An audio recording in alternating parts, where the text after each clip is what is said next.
Hi guys, आप लोग कैसे हैं? अच्छे हैं? आज का जो नया टॉपिक है, लेकिन नया टॉपिक शुरू करने से पहले आप लोगों से ये पूछ लेना ज़रूरी है कि आप लोग मेरे वीडियोज़ को इसको और जगह तक शेयर करते हैं कि नहीं करते। तो आप लोगों से ये एक रिक्वेस्ट है कि आप लोग ज़्यादा से ज़्यादा शेयर करिए, ज़्यादा से ज़्यादा लोगों तक पहुंचाइए इस बात को। और उसके बाद ताकि सबकी पढ़ाई अच्छी होती रहे, सभी पढ़ लिख सकें। और उसके बाद बायोलॉजी के जितने भी वीडियोस होंगे, बायोलॉजी के जितने भी टॉपिक्स होंगे, मैं सभी पर आप लोगों को यानी कि पढ़ाने की पूरी मेरी कोशिश रहेगी। तो आप लोग भी निश्चिंत रह करके आप मन लगा करके पढ़ाई करिए। और उसके बाद क्या होता है, एग्ज़ाम का यानी कि एग्ज़ाम आती है तो एग्ज़ाम दीजिए। और उसके बाद यदि आप लोग यानी कि ग्रेजुएशन या इंटर पास कर लिए होंगे या हाई स्कूल पास कर लिए होंगे, तो ये इसके लिए आप ये बात ज़रूरी समझ लेना कि आपकी लाइफ में ये ज़रूरी नहीं है। क्योंकि ये लाइफ में जो पढ़ाई होती है कहीं ना कहीं किसी न किसी मोड़ पर हमारे आपके लिए बहुत इम्पोर्टेंट होता है। क्योंकि बिन पढ़ाई के, बिना शिक्षा के कोई भी काम आप अच्छे से उसको सुचारू रूप से नहीं कर सकते। तो आप लोग ये मत समझिएगा कि ये बायोलॉजी जो है आपके लिए ज़रूरी नहीं है। ये बायोलॉजी जो है सभी के लिए ज़रूरी है, चाहे इस देश की हो बात, चाहे अमेरिका की बात हो, चाहे चाइना, चाहे जिसकी बात हो। तो अब आप लोग ठीक इसको और आगे तक फैलाइए, यानी शेयर करिए, कमेंट्स करिए और मेरे चैनल को सब्सक्राइब कर लीजिएगा। ओके, तो आज हम चलते हैं फिर यानी कि जो जय प्रक्रम यानी कि जय प्रक्रम थर्ड वाला यानी कि परिवहन एवं परिसंचरण। तो आज का जो नया टॉपिक यानी कि तीसरा पार्ट है, तो उसमें नया आप लोगों को नई टॉपिक पढ़ाने को मिलेगा। इसमें क्या है, मानव में परिसंचरण तंत्र की संरचना। अब ये हम बता रहे हैं आप लोगों को हेडिंग, ठीक, मानव परिसंचरण तंत्र की संरचना के बारे में। ठीक, अब इसमें क्या है कि इसमें आज हम लोग ब्लड के बारे में पढ़ेंगे सुचारू रूप से। क्योंकि उस दिन मैंने जो आप लोगों को पढ़ाया था वो क्या था कि प्लाज्मा यानी कि जो आपको बताया था, तो उसमें बताया था कि जो ब्लड होती है उसके दो घटक होते हैं। ब्लड के कितने घटक होते हैं? दो घटक। तो पहला क्या था? प्लाज्मा था। पहला क्या था? प्लाज्मा। ठीक, तो आप लोग ये जानते रहिएगा, पहला था क्या? प्लाज्मा। और दूसरा क्या था? रुधिराणु। रुधिराणु। तो मैंने आप लोगों को क्या किया था कि जो प्लाज्मा था, प्लाज्मा के बारे में आपको पढ़ा ही चुका हूँ। तो आज है जो आपको पढ़ाना क्या है, रुधिराणु के विषय में पढ़ाना है। तो आज का हम शुरू करते हैं क्या, रुधिर कणिकाएं या रुधिराणु। इस जो रुधिर कणिकाएं या रुधिराणु है उसको इंग्लिश में ब्लड कार्पोसेल्स कहा जाता है। उसे क्या कहा जाता है इंग्लिश में? ब्लड कार्पोसेल। अब ये बात आप लोग याद रखिएगा, जो ब्लड कार्पोसेल्स होते हैं ये कैसे होते हैं। ठीक, क्या होते हैं? ब्लड कार्पोसेल्स कैसे होते हैं, इसका आकार जो होती है कैसी होती है, इसकी भौतिक स्वरूप कैसी होती है, तो हम ये समझने की कोशिश करते हैं। इसमें कह रहा है कि यह ब्लड, ठीक, यह क्या है, जो रुधिराणु होते हैं, क्या होता है? रुधिराणु। अब एक बात आप समझिएगा कि जो ब्लड होते हैं, ब्लड में टोटल यानी कि 100% है। अगर ब्लड कितने परसेंट है? 100% है। तो जिसमें क्या है कि 55% क्या था? प्लाज्मा था। 55% क्या था? प्लाज्मा था। अब यहीं पे क्या है? रुधिराणु। यानी कि अब यहाँ पे जो 55% प्लाज्मा था, लेकिन अब क्या है कि 45%, कितने 5%? 45% क्या आ जा रहा है? रुधिराणु है। तो यहाँ पे आप लोग बात करिएगा, यानी कि ये 45% और 55% ये दोनों आपस में मिल करके 100% बना ले रहे हैं ब्लड का रूप। किसका रूप बना ले रहे हैं? ब्लड का रूप बना रहे हैं। तो यहाँ पे आपको क्या समझना होगा, यह ब्लड का यानी कि 45% भाग बनाता है। कितने परसेंट भाग बना रहा है? 45% भाग बना रहा है। लेकिन किसका भाग बना रहा है? किसका भाग बना रहा है? ब्लड का भाग बना रहा है। किसका? ब्लड का। अब आगे चलते हैं, मानव में रुधिराणु। ठीक, यहाँ पे आप लोग समझते रहिएगा, जो कार्पोसेल्स हैं यानी रुधिराणु हैं वो कितने टाइप की हैं। यानी कि मानव में रुधिराणु 3 प्रकार के होते हैं। कितने प्रकार की होती हैं? 3 प्रकार के। आप लोग जानते हैं, जैसे कि क्वेश्चन में पूछी भी जाती है कि ब्लड कितने टाइप का होता है, ये तो कंपलसरी हम लोग पूछते हैं। तो कुछ लोग कहते हैं भैया 3 प्रकार के होते हैं। हम लोगों में कितने प्रकार की रक्त होती हैं? 3 प्रकार की रक्त होती हैं। तो कौन कौन सी होती हैं? अब ये जो ब्लड कार्पोसेल्स होती हैं, क्या होती हैं? ब्लड कार्पोसेल्स होती हैं। इनकी बात करते हैं। ठीक, अब वो जो 3 होता है, कुछ लोग जैसे भाई गवाई में हैं वो लोग भी जानते हैं, एक ललका होता है और एक उजर का यानी सफ़ेद का, एक सफ़ेद का होता है और एक पियर का जो हल्का पीला होता है, इसको सब पियर का कह देते हैं। तो यानी कि 3 प्रकार की होती हैं। तो वो पहला क्या था, यहाँ पे देखिए RBCS। पहला क्या होता है? RBCS यानी कि R से होगा रेड। ठीक, R से क्या होगा? RED red blood. ठीक, BLOOD। ठीक, उसके बाद कार्पोसेल्स है CORPUSL सेल्स, ठीक, कार्पोसेल्स यानी कि रेड ब्लड कार्पोसेल्स। रेड मतलब होता है लाल। अब ये जो लाल है इसी की वजह से इसे ललका खून कहा जाता है, इसी वजह से इसे क्या कह देते हैं, ललका खून। ब्लड यानी कि खून और कार्पोसेल यानी कणिका। अभी क्या होती है कि जो रेड ब्लड होती है उसमें जो उसकी आरबीसी सेल होती है ना, तो आरबीसी सेल में अब वो आरबीसी सेल है वो कणिका जैसी दिखती है। किसके जैसा दिखती है, कणिका के जैसा दिखता है। तो लोग समझते हैं कि भैया कि ये एक ब्लड ही है, बट उसको अगर हम माइक्रोस्कोप से इसका अगर ऑब्जर्वेशन कर रहे होते हैं यानी कि परीक्षण करते हैं तो पता चलता है कि भाई छोटी छोटी एक तस्तरी नुमा इसका स्ट्रक्चर होता है। किसके नुमा, तस्तरी नुमा होता है। अब ये यानी कि दो उत्तल लेंस से मिलकर बना होता है। किससे मिलकर बना होता है, दो उत्तल लेंस से मिलकर बनता है। यहाँ पे आप लोग देखिएगा तो ये जो है देखिए ना, रेड ब्लड कार्पोसेल्स, यहाँ पे जो मैंने ये स्ट्रक्चर बनाई है ये रेड ब्लड कार्पोसेल्स की ही स्ट्रक्चर है, ऐसा ही दिखता है। अब ये क्या है कि इसका ऊपरी भाग से दिया और ऐसे में देखने को मिला है कि ऐसे ये गोला सा है, तस्तरी नुमा इसका स्ट्रक्चर है, ठीक। ये RBC और S। अब ये S से जुड़ा हुआ है। देखिए यहाँ पे आप लोग खास ध्यान दीजिएगा, कहीं कहीं पे आप लोगों को S लगा हुआ नजर आता है। S का मतलब होता है बहुवचन, यानी कि एक नहीं कई RBC की बात की जा रही है। अगर सिर्फ RBC लिखा रहता है तो समझ लीजिए कि एक RBC की बात की जा रही है। अगर S लगा हुआ है तो समझ लीजिएगा कि बहुत से RBC की बात की जा रही है। तो आप लोग ये डाउट खत्म हो गई। अब उसके बाद आती है WBC, दूसरा जो प्रकार का ब्लड है। दूसरे प्रकार का जो ब्लड है वो क्या है, WBC। तो W का मतलब होता है व्हाइट। W का मतलब क्या होता है, व्हाइट, ठीक। WHIT व्हाइट और ब्लड, ठीक, क्या हो गया, ब्लड, और C से कार्पोसेल्स, ठीक, क्या हो गया, कार्पोसेल्स हो गया। और S का मतलब होता है जानते हो, S यानी आपको इससे पहले ही बताया, S यानी कि बहुवचन वर्ड में आता है, ठीक। उसके बाद क्या है, अब ये तो दूसर के रूप का हो गया। किस रूप का हो गया, दूसर का, यानी कि वो व्हाइट है यानी सफ़ेद। अब इसको क्या कहता है, गंवाई भाषा में इसको सफ़ेद का खून कहा जाता है। गंवाई भाषा में इसको क्या कहते हैं, सफ़ेद का खून कहते हैं। यहाँ पे आप लोग ध्यान दीजिएगा तो ये आपको कन्फर्मेटी होनी चाहिए। और उसके बाद है प्लेटलेट्स। उसके बाद क्या है, प्लेटलेट्स, तीसरे प्रकार का जो खून होता है। कितने प्रकार का, तीसरे प्रकार वाला खून होता है। अब जो प्लेटलेट्स है ये हल्का, इसका रंग पीला होता है। कैसा होता है, हल्का पीला रंग होता है, ठीक। और उसके बाद क्या होता है, इसको दूसरे नाम से भी जाना जाता है। तो इसका दूसरा नाम जो होता है उसको थ्रोम्बोसाइट के नाम से भी जाना जाता है। किस नाम से जाना जाता है, थ्रोम्बोसाइट्स नाम से जाना जाता है। तो अब हम आप क्या करते हैं, बारी बारी से RBC WBC प्लेटलेट्स के बारे में पढ़ते हैं, ठीक। अब आगे देखते हैं। अब यहाँ पे देखिएगा कि जो RBC है, क्या है RBC, तो RBC में क्या होता है, यानी कि रेड ब्लड कार्पोसेल। अब यहाँ पे हमारे यानी कि 40 से 45 लाख प्रति क्यूबिक मिमी, यानी कि जो RBC होती है, कौन होता है, RBC। तो RBC जो होता है कि एक प्रति क्यूबिक मिमी में, यानी कि प्रति क्यूबिक मिमी में, यानी कि 45 से 55 लाख, कितना, 45 से 55 लाख की संख्या में पाई जाती है। और भी कौन पाया जा रहा है, RBC। अब यहाँ पे एक खास बात याद रखना होगा कि ब्लड की मात्राओं में सबसे ज़्यादा ब्लड की मात्रा RBCS की होती है। किसकी होती है, RBCS यानी लाल वाले खून का होता है, ठीक। अब उसके आगे देखते हैं, इसमें केंद्रक अनुपस्थित होता है। यहाँ पे आप बात याद रखिएगा कि जो RBC होती है, क्या होती है, RBC, ठीक। ये जो RBC है ना, RBC में क्या होता है, केंद्रक नहीं पाया जाता। क्या नहीं होता, केंद्रक, न्यूक्लियस इसको कहते हैं। बाकी जो WBC है उसमें और जो प्लेटलेट्स है उसमें क्या होते हैं, उसमें यानी कि केंद्रक पाया जाता है। लेकिन जो होता है कि ये RBC है ना, इसमें बिल्कुल नहीं होता। आप लोग ये मत सोचिएगा कि RBC में होती है, हाँ। लेकिन एक बात और याद रखिएगा कि आप लोगों को मोस्ट इंपॉर्टेंट है और जानना बहुत ज़रूरी है, और ये अक्सर एग्जाम में पूछता भी है, क्या, कि वह नहीं कि उस एनिमल्स का नाम बताइए जिनके ब्लड यानी जिनके RBC में न्यूक्लियस पाया जाता है। अब यहाँ पे एक बात याद रखिए, मैं क्वेश्चन क्या कह रहा हूँ कि उस जंतु का नाम बताइए, उस जंतु का नाम बताइए जिसके RBC में केंद्रक पाया जाता है, यानी कि न्यूक्लियस पाया जा रहा है। क्या हो रहा है, पाया जा रहा है। अब वो कौन सा ऐसा जो है भाई, यानी आपने अगर पढ़ा है तो अच्छे से भाई से आप उसका आंसर दे सकते हैं। यदि आपने नहीं पढ़ा है तो आप उसका आंसर नहीं दे सकते। तो अब यहाँ पे आंसर जानने की जरूरत है। ऊंट और लामा, यहाँ पे आप लोग खास बात याद रखिएगा, ऊंट और लामा कौन है, ऊंट और लामा, ठीक। ऊंट और लामा, ये दो ऐसे जंतु हैं, ये दो जो हैं बहादुर शेरशाह सूरी लोगन, यानी कि ये दो बहादुर जो है ना, इनके RBC में केंद्रक होता है।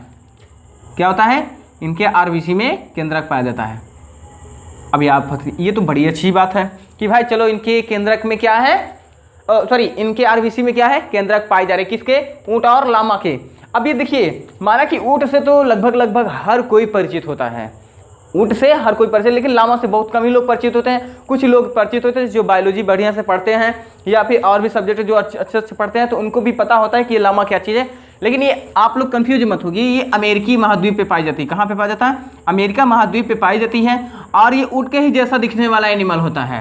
किसके जैसा दिखने वाला एनिमल होता है, ऊंट के जैसा दिखने वाला एनिमल, सेम ऊंट के जैसा होता है। बस क्या होता है, ऊंट की जो साइज होती है बहुत बड़ा होता है, बहुत विशालकाय होता है थोड़ा बहुत है। लेकिन जो क्या है ये लामा है ना, लामा ऊंट की अपेक्षा बहुत छोटा होता है। और एक बात याद रखिएगा कि जो लामा होता है इसका भी सवारी के रूप में प्रयोग किया जाता है। और या तो जैसे गधे का प्रयोग किया जाता है, क्या होता है ना, गधे का जो कपड़े धोते थे पहले के समय में, धोबी लोगन भाई कहते थे ना। लेकिन क्या है कि ये जो काम बांट दी गई तो ये बहुत बुराई वाली चीज़ें हैं। वहाँ पे क्या होती हैं कि जो जैसे गधे का प्रयोग किया जाता है वैसे ही ये भी ऊँट भाई बेचारे जो हैं, सॉरी लामा जो है इनका प्रयोग किया जाता है।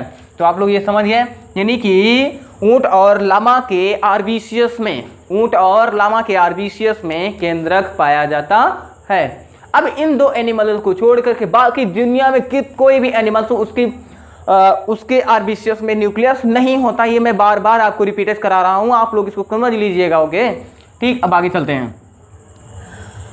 यहाँ पे तथा उभयावतल कणिका होती हैं। अब उभयावतल का मतलब होता है इस तरीके का, उभयावतल मतलब होता है क्या, उभरा हुआ।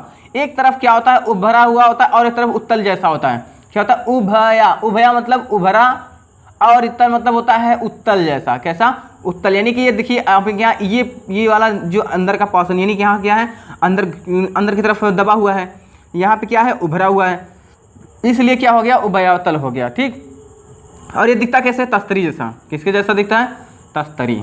ये मैंने आपको पहले भी बता चुका हूँ कि तस्तरी जैसा दिखता है। कौन दिखता है, आरबीसी। ठीक, अब आगे देखते हैं। इसमें हीमोग्लोबिन नामक श्वसन रंगा पदार्थ पाया जाता है। अभी जो आरबीसी है, क्या है, आरबीसी। ठीक, आरबीसी में एक खास बात आपको देखने को मिल रहा है कि इसमें एक हीमोग्लोबिन नामक रंगा पदार्थ पाया जाता है। कौन सा, रंगा पदार्थ। अब यहाँ पे एक सवाल उठती है कि भाई देखिए जो डब्ल्यूबीसी है वो सफ़ेद है और जो प्लेटलेट्स है वो कैसा है, पीला है। लेकिन यहाँ पे जो आरबीसी वो कैसा है, लाल है। आरबीसी क्या है, लाल। लेकिन ये जो आरबीसी होता है इसका लाल का होना क्या है, क्या, यानी कि लाल होना क्या है, हाल इसका लाल होना यानी हीमोग्लोबिन है। क्या है, हीमोग्लोबिन इसका कारण मेन है। कौन है, हीमोग्लोबिन मेन कारण है। ये जो आरबीसी लाल दिखाई देती है उसका वजह कौन है, हीमोग्लोबिन है। कौन है, हीमोग्लोबिन। अभी हीमोग्लोबिन क्या है, एक रसायन पदार्थ है। ये क्या है, एक रसायन पदार्थ है। इसमें क्या होता है कि इसमें यफी यानी कि आयरन। ठीक, इसमें क्या होता है, आयरन। ठीक, आयरन यानी लोहा, आयरन मतलब लोहा, ये पाया जाता है, यफी। और उसके बाद क्या होता है, यमजी यानी मैग्नीशियम। यफी और 4 अणु किसके, यानी 4 जो अणु होते हैं वो किसके होते हैं, मैग्नीशियम यानी एमजी का होता है। किसका होता है, एमजी का होता है। ये दोनों आपस में मिल करके फिर क्या बना देते हैं, हीमोग्लोबिन बना लेते हैं। क्या बना लेते हैं, हीमोग्लोबिन बना लेते हैं। और ये क्या है, श्वसन रंगा पदार्थ है। और किसमें पाई जा रही है, आरबीसी में। और एक खास बात याद रखिएगा, इसकी जो मात्रा होती है शरीर में, यानी कि 12 से कितना, 12 से लेकर के 15%। ठीक, 12 से 15%। महिलाओं में क्या होती है, जो महिला होती है यानी स्त्री होती है ना, स्त्री में पुरुष की अपेक्षा, किसकी अपेक्षा,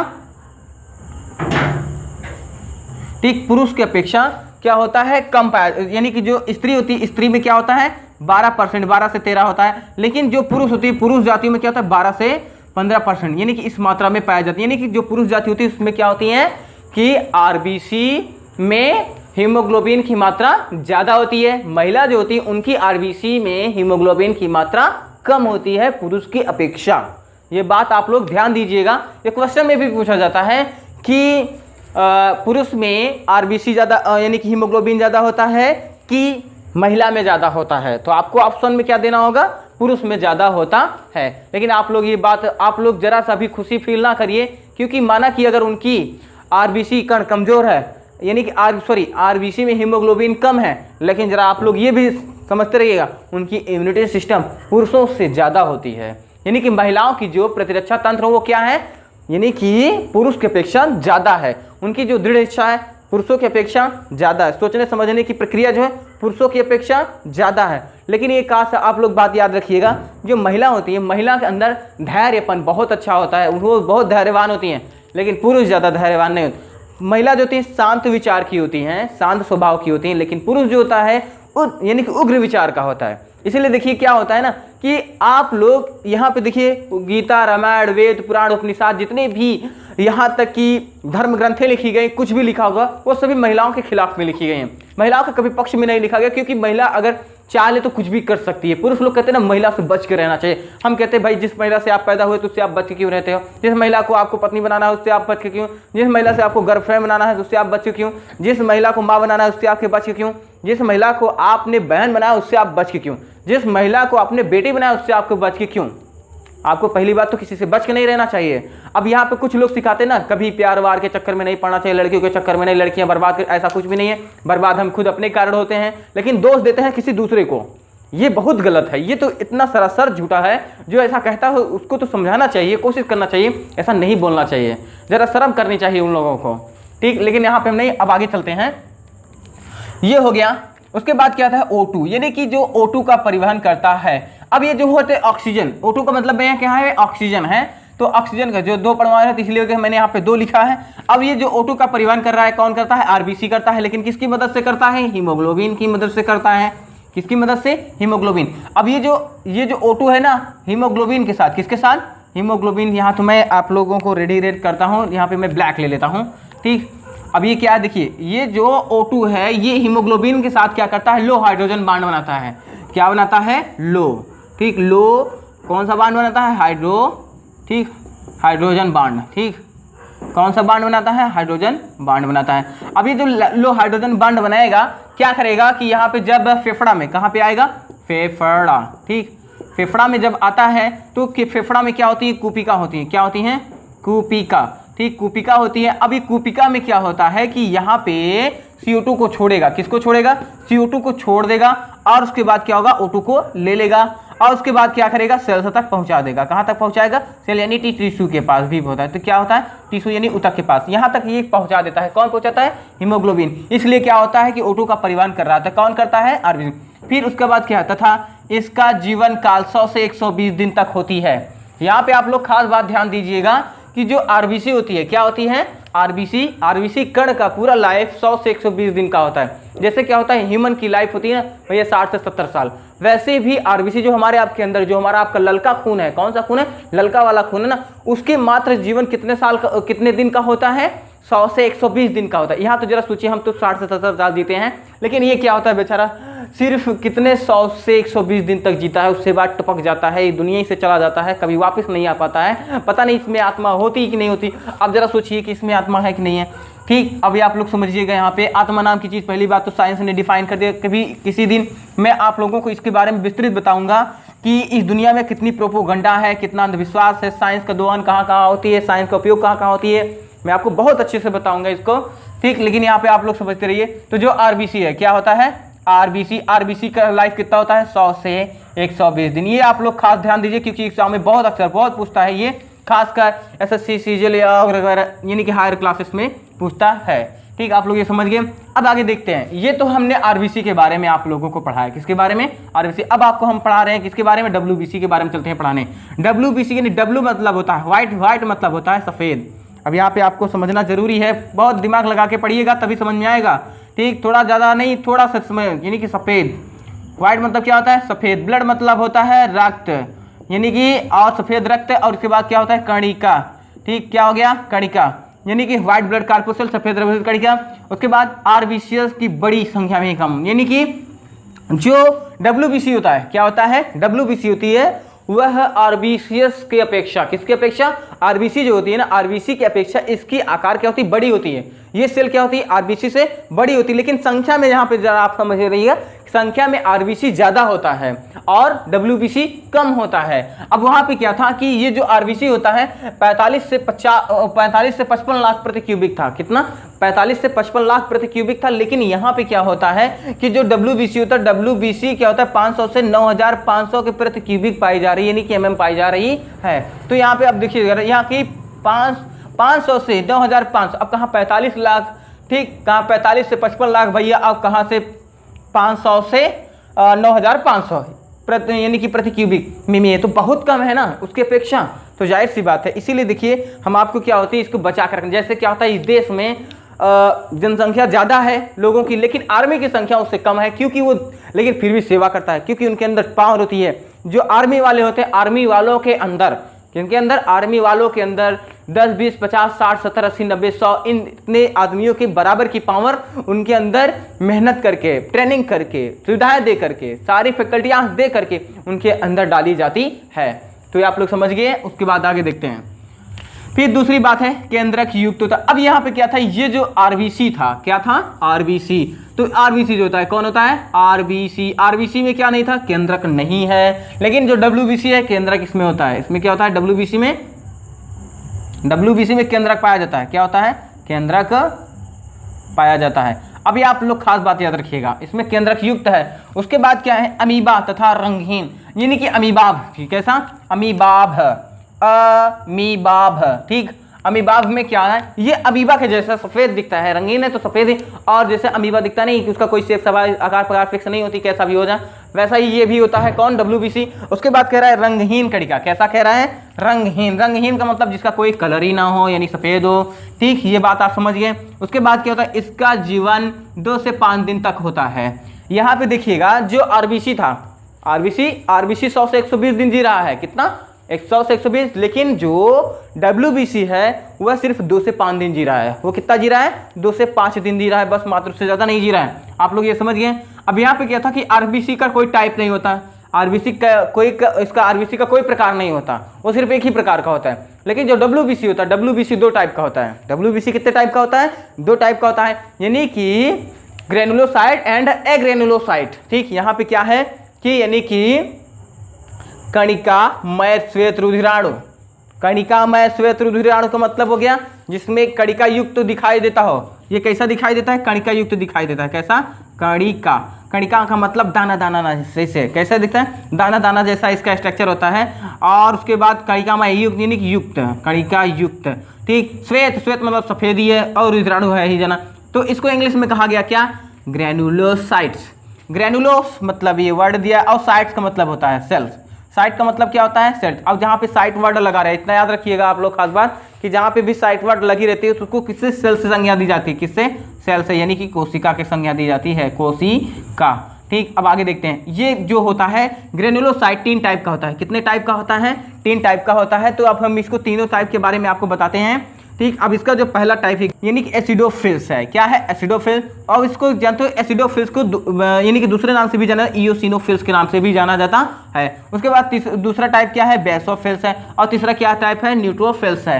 यानी आप लोग एसिडोफिल्स और इओसिनोफिल्स और बेसोफिल्स और न्यूट्रोफिल्स के बारे में आप लोग संपूर्ण अध्ययन चाहते हैं, संपूर्ण नॉलेज चाहते हैं, तो आप लोग प्लीज़ कमेंट के जरिए बताइएगा, तो हम भी आपको इसके भी जरिए हम आपको बताएंगे, यानी कि इसका भी विस्तृत वर्णन आपको बताएंगे।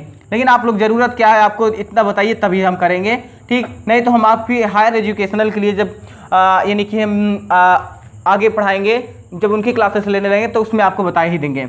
उसके बाद क्या होती है, एग्रेनुलोसाइट, ठीक। ये तो पहले टाइप हो गया, ये क्या हो गया, पहले टाइप में हो गया। अब आती है बात क्या है कि एग्रेनुलोसाइट दूसरा है, यानी कि यहाँ पे देखिए कणिका रहित के श्वेत रुधिराणु। कणिका रहित, कणिका मतलब जो कणिका होती है दाना दाना, रहित मतलब नहीं है, रहित मतलब नहीं है श्वेत रुधिराणु। यहाँ पे सेम उल्टा सुनने को मिलता है, कुछ लोग सोचेंगे भैया कणिका रहित इनका मतलब होता है, नहीं, ऐसा कुछ भी नहीं है। यहाँ पे शब्द का थोड़ा रूप सब बदला हुआ है, तो यहाँ पे क्या है, इसमें कणिका नहीं है। क्या है, कणिका नहीं पाया जाता, ये कणिका युक्त नहीं दिखाई देता, एकदम सपाटा दिखाई देता है। इसको कहा गया एग्रेनुलोसाइट। इसे क्या कहा गया, यहाँ पे जो ग्रेनुलोसाइट है, लेकिन इसमें सिर्फ ए जोड़ दिया गया। क्या जोड़ दिया गया, ए जोड़कर किसको, इसको ए ग्रेनुलोसाइट बना दिया गया। अब यहाँ पे क्या होता है, जो ए ग्रेनुलोसाइट है वो कितने टाइप का है, 2 टाइप का है। कितने टाइप का है, 2 टाइप। तो आप लोग ये भी कंफर्म हो गया ना, ठीक। अब वो तो क्या, यानी कि जो ग्रेनुलोसाइट था वो 3 टाइप का है। ग्रेनुलोसाइट कितने टाइप का, 3 टाइप का, लेकिन ए ग्रेनुलोसाइट क्या है, 2 टाइप का है। तो वो कौन से होते हैं, लिम्फोसाइट या लसिकाण, इसको कहा गया क्या, लिम्फोसाइट या लसिकाण। उसके बाद मोनोसाइट हो गया, ठीक। ये तीनों टाइप इसके हो गए। अब यहाँ पे क्या होता है थोड़ा, अब ये तो हो गई बात, यानी कि सभी आरबीसी डब्ल्यूबीसी के बारे में जान गए। अब बात आती है किसकी, प्लेटलेट्स की बात आती है। किसकी बात आती है, प्लेटलेट्स की बात आती है। तो हम आप लोग यहाँ से थोड़ा प्लेटलेट्स के बारे में पढ़ा देते हैं। किसके बारे में पढ़ा देते हैं, प्लेटलेट्स, ठीक। प्लेटलेट्स। ठीक, अब यहाँ पे देखिएगा ये जो प्लेटलेट्स है तीसरे टाइप का है। कैसा टाइप का है? तीसरे टाइप का ब्लड है। ठीक, अब ये जो कैसा होता है, ये हल्का पीला रंग का दिखता है। कैसा दिखता है? हल्का पीला रंग का। ठीक, इसका रंग जो होता है हल्का, कैसा है? हल्का, ठीक, पीला है। ठीक, और उसके बाद क्या होता है, इसका जो आकार होता है गोल अंडाकार होता है। कैसा होता है? गोल अंडाकार। ठीक, अंडाकार। और उसके बाद ये कैसा दिखता है? थोड़ा बेलनानुमा। कैसा? बेलनाकार, बेलनाकार। ठीक, ये जो होता है कौन होता है? यानी कि प्लेटलेट्स होता है। और इसका काम क्या होता है? ये जो प्लेटलेट्स होता है ये क्या करता है? रक्त को बहने से रोकता है। किसको? रक्त को बहने, ठीक, से रोकता है। ठीक, ये क्या करता है? ब्लड को बहने से रोकता है। तो आप लोग ये कंफर्म हो गया ना कि यानी कि आरबीसी, डब्ल्यूबीसी और प्लेटलेट्स की बात। अब इसकी जो संख्या होती है यानी कि इसकी जो मात्रा होती है, यानी कि जो अब ये क्या था 45 से 55 लाख प्रति क्यूबिक मिमी था। ये कितना है? 500 से 9500। और ये कितना होता है? 2 से 5 लाख, ठीक, प्रति क्यूबिक, ठीक, प्रति क्यूबिक मिमी होता है। यहाँ पे देखिएगा लाख प्रति क्यूबिक